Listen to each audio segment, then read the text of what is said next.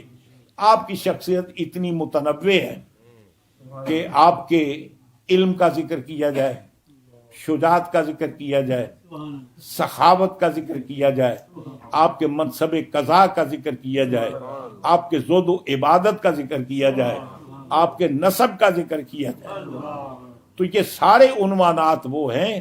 ہر عنوان علیحدہ طور پر کئی مجالس کا تقاضا کرتا ہے. یہ ہم نے مختصر سی محفل میں ایک تو زیادہ وقت ہم نے ضائع کیا شاہ صاحب کے جواب میں. جناب نہیں جواب ہے یہی کالے. اچھا جی, ان کے جواب میں تو دوسرے جس کے لیے ہم نے جلسہ کیا اس کے بارے میں دو چار باتیں ہم نے کر لی ہیں.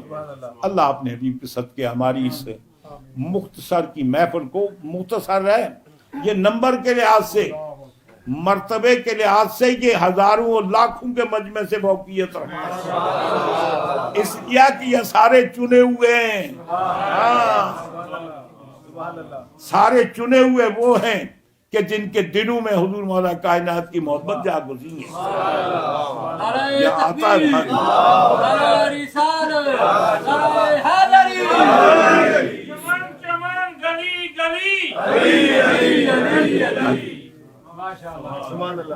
تو عرض یہ کر رہا تھا, اللہ تعالیٰ اپنے حبیب کے صدقے میں ہم سب کو نہ اللہ حضور مولا کائنات کی طریقے پر, ان کے نظریے پر چلنے توفیق عطا فرمائے. اور اپنے سلیم اپنے نعیم صاحب نے ان کو مبارکباد دیتے ہیں کہ ان کو اللہ تعالیٰ نے اس محفل کے انعقاد کی توفیق عطا فرمائی. سبھی حضرات ایک بار دوسری پڑھیں, 3 بار کل شریف پڑھیں, فاتحہ پڑھتے ہیں. بسم اللہ الحمدللہ رب العالمین. خیر کافی ہو گیا کہ صلاۃ و سلام ہی ہو گیا. الحمدللہ رب العالمین.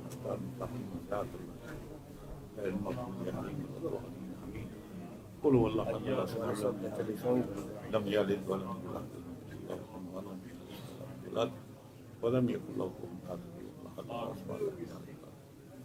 مولا تعالیٰ اپنے حبیب کے صدقے ہم سب کی حاضری کو اپنی بارگاہ میں قبول فرما. جو اس بار کے موقع پر لنگر کا اہتمام کیا گیا، جو ہمارے دوستوں میں کھانے پکانے میں، یہ مال لانے میں، نعیم صاحب دیگر حضرات جتنوں نے بھی حصہ لیا، مولا تعالیٰ ان کی محنت کو اپنی بارگاہ میں منظور و مقبول فرما. مولا تعالیٰ آپ نے ابھی کے صدقے اس آستانہ عالیہ کو، اس ادارے کو قیامت تک عبدالآباد تک قائم و دائم فرما.